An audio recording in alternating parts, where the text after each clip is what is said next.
अस्सलाम वालेकुम दोस्तों। आज मैं आपके लिए एक बहुत ही दिलचस्प कहानी लेकर हाजिर हुआ हूँ। कहानी का नाम है मैरी। जी हाँ दोस्तों, मैरी। मैरी एक हाथी का नाम है और इसे एक जुर्म करने पर फांसी की सज़ा सुना दी गई थी। तो चलिए जानते हैं आखिरकार इस हाथी का कसूर क्या था और इसे क्यों फांसी दी गई। दोस्तों, कहानी शुरू होती है 18वीं सदी से, जब सर्कस का दौर था। मतलब के लोग सर्कस को बहुत इंजॉय किया करते थे। दोस्तों, इन्हीं दिनों में अमेरिका के किसी शहर में हाथी था जो अपने करतब एक सर्कस में परफॉर्म किया करता था। सारी कहानी इसी हाथी के गिर्द घूमती है। दरहकीकत पहली बात ये है कि ये हाथी नहीं, हाथनी थी। जी हाँ दोस्तों, ये हाथनी 1894 को अमेरिकी शहर में पैदा हुई थी। इस हाथनी का काम सर्कस में म्यूजिकल इंस्ट्रूमेंट्स बजाना और बेसबॉल के साथ खेलना था।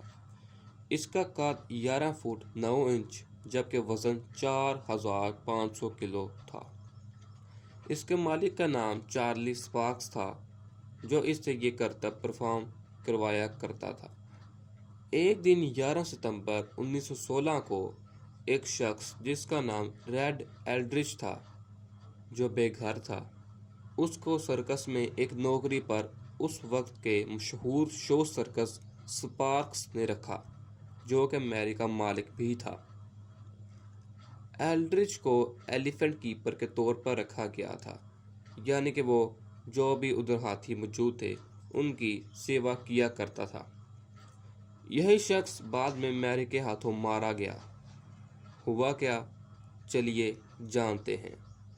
दोस्तों, चूंकि इसको हाथियों की कीपरिंग के लिए रखा गया था, इसी वजह से ये हाथियों के साथ रहता, उनको खिलाता, उनको नहलाता और उनको बाज़ दफ़ा ट्रेनिंग भी कराता था। लेकिन एक फैक्ट ये है कि एल्ड्रिच एक नॉन प्रोफेशनल एलिफेंट कीपर था, यानी कि इसको कुछ पता नहीं था कि उनको कैसे खिलाते हैं, कैसे नहलाते हैं।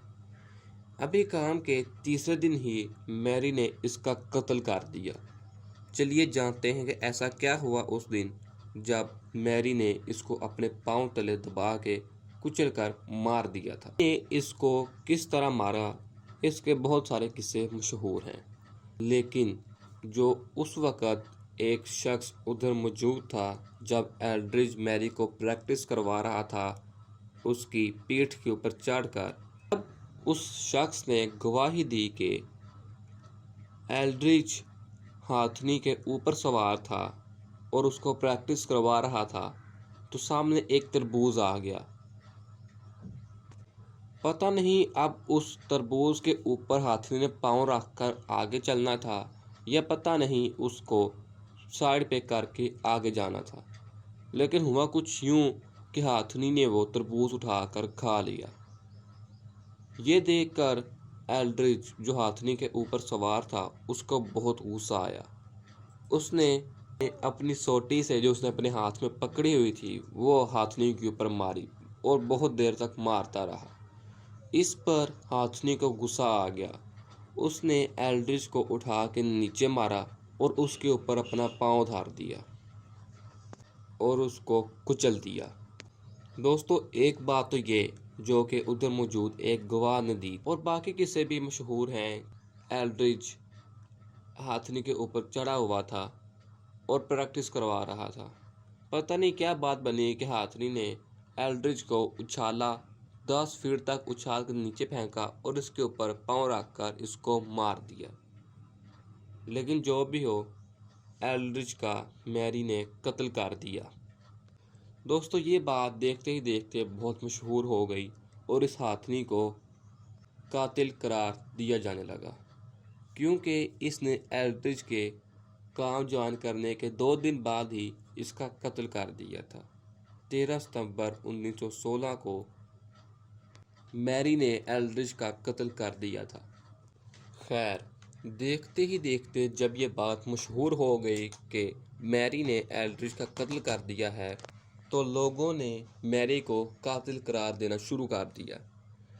और दोस्तों, लोगों ने दावा किया कि इस हाथनी को मार दिया जाए, यानी कि इसको फांसी दी, जबकि ये भी बताया जाता है कि मैरी को किसी ने उस वक्त 5 गोलियां मारने की कोशिश की थी या शायद उसको लग भी गई थी। खैर, फैसला ये हुआ कि इसको आज ही फांसी दे दी जाए। सो दोस्तों, इसको फांसी देने की करारदाद मंजूर हो गई। दोस्तों, फिर देखते ही देखते उस शहर में एक क्रेन मंगवाई गई जिस पर एक रस्सी बांधी गई और रस्सी से मैरी का गला। दोस्तों, बाद में इसी तरह मैरी को फांसी दे दी गई क्रेन से लटका के। तो दोस्तों, आपको ये कहानी कैसी लगी कमेंट सेक्शन में ज़रूर बताइएगा और ये भी बताइएगा कि क्या मैरी के साथ ही सही हुआ और क्या मैरी ने सही किया, क्योंकि मैरी तो एक जानवर था। अगर आपको ये वीडियो पसंद आई हो तो इसका इजहार लाइक कमेंट करके ज़रूर करिएगा। अगर आपको वीडियो पसंद नहीं आई तो हम अगली दफ़ा ज़रूर इसे अच्छा मटेरियल पेश करने की कोशिश करेंगे।